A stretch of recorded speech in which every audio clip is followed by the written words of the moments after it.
Hello दोस्तों, कैसे हैं आप लोग। तो आज के इस वीडियो में बात करने वाले हैं true setting and maintenance of centrifugal pump. जो सेंट्रीफ्यूगल पंप होता है उसमें क्या कुछ ट्रू सेटिंग आ सकती है और उसका क्या कुछ आपको मेंटेनेंस करना होता है, इसके बारे में इस वीडियो के माध्यम से आप जानने वाले हैं।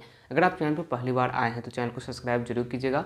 आप इसका आर्टिकल पढ़ना चाहते हैं तो आप मेरी वेबसाइट पर जा सकते हैं vijendraguruji.com, वहाँ पर आप पढ़ सकते हैं। तो आइए देख लेते हैं। दोस्तों, सेंट्रीफ्यूगल पंप का उपयोग आपको वाइडली किया जाता है वेरियस इंडस्ट्री में due to simple design and effective performance के कारण। इसीलिए हमें सेंट्रीफ्यूगल पंप्स के जो कुछ ट्रबल शूटिंग होता है, क्या कुछ मेंटेनेंस होता है, उसके बारे में आपको जरूर पता होना चाहिए। तो आइए जान लेते हैं। तो सबसे पहला ट्रबल शूटिंग आ सकती है pump fail to start. Pump start नहीं हो रहा है, स्टार्ट होते समय फेल हो जा रहा है, तो उसमें क्या कुछ प्रॉब्लम आ सकती है।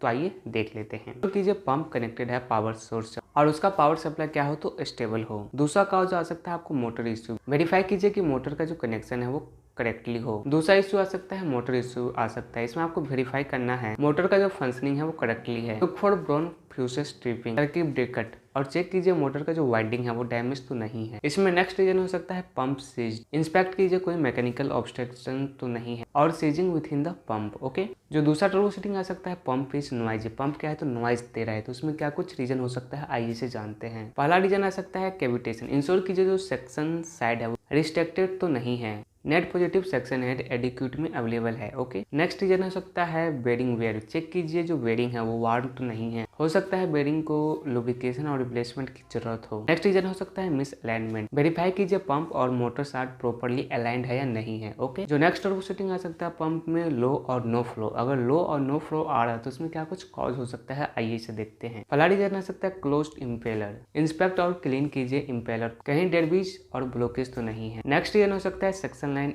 इश्यू। इसमें आपको ऑयल चेक कीजिए, कहीं ब्लॉकेज और सेक्शन लाइन का जो वाल्व है वो तो क्लोज नहीं है। नेक्स्ट रीजन हो सकता है वार्म इम्पेलर। आपको इम्पेलर चेक करना है, कहीं वेयर और डैमेज तो नहीं है, अगर है तो इसका आपको रिप्लेस करना है। ओके, नेक्स्ट रीजन हो सकता है इनकरेक्ट रोटेशन। आपको इंश्योर करना है जो मोटर का रोटेशन है वो सही डायरेक्शन में है कि नहीं है, कहीं डायरेक्शन इसका गलत तो नहीं है। ओके, नेक्स्ट ट्रबल शूटिंग हो सकती है पंप ओवरहीटिंग। अगर पंप ओवरहीटिंग होती है तो इसका क्या कुछ रीजन हो सकता है आइए से देखते हैं। पहला रीजन हो सकता है एक्सेसिव लोड। आपको वेरीफाई करना है जो पंप का डिजाइन लोड है उससे ज्यादा लोड तो नहीं चल रहा है। नेक्स्ट है कूलिंग सिस्टम। आपको पंप का कूलिंग सिस्टम चेक करना है, कूलिंग सिस्टम सही से काम कर रहा है या नहीं कर रहा है। अगर नहीं करना है तो उसको आपको चेक करके सही करना है। ओके, नेक्स्ट रीजन हो सकता है बेरिंग इश्यू। आपको इंश्योर करना है बेरिंग में प्रॉपर लुब्रिकेशन तो है। अगर जो बेरिंग है वो वार्म हो रहा है तो उसको आपको क्या करना है, रिप्लेस करना है। ओके, जो नेक्स्ट ट्रबल शूटिंग आ सकती है वो आ सकती है लीकेज। अगर लीकेज आता है तो उसमें क्या कुछ रीजन हो सकता है आइए से देखते हैं। पहला रीजन हो सकता है सील फेल्योर। अगर मैकेनिकल आपको सील चेक करना है, कहीं आपको वार्म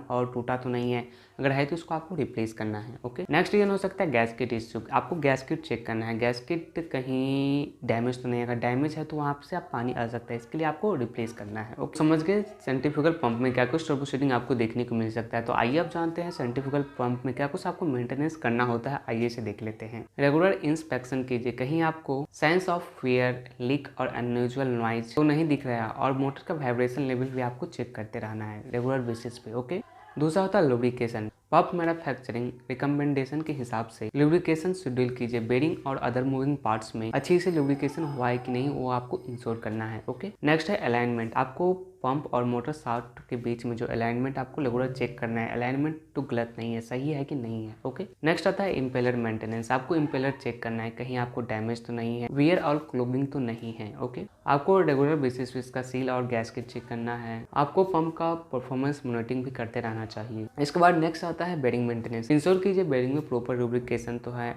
आपको ओवर लुब्रिकेशन भी नहीं करना है उसमें। ओके, नेक्स्ट आता है सिस्टम चेक। इंटायर सिस्टम जैसे कि वाल्व हो गया, सक्शन लाइन हो गया, डिस्चार्ज लाइन हो गया, और भी जो महत्वपूर्ण पार्ट्स है इस पंप का वो सभी आपको रेगुलर बेसिस पे चेक करना चाहिए। तो आइए आप जानते हैं कुछ बेस्ट प्रैक्टिसेस जो कि आपको सेट करके रखना चाहिए एक अच्छी पंप को मेंटेनेंस के लिए। पहला है आपको डेवलप ए मेंटेनेंस शेड्यूल। आपको मेंटेनेंस शेड्यूल को डेवलप करना है कि हाँ ये पंप को इस टाइम पे हर मंथली शेड्यूल कीजिए या फिर वीकली कीजिए, या फिर जो भी है आपको मंथली या वीकली आपको सेट करना चाहिए। ओके, आपको रेगुलर बेसिस पे ट्रेनिंग देना चाहिए कि हाँ कैसे क्या किया जाता है, ये सारा आपको ट्रेनिंग देना चाहिए। नेक्स्ट आता है स्पेयर पार्ट्स।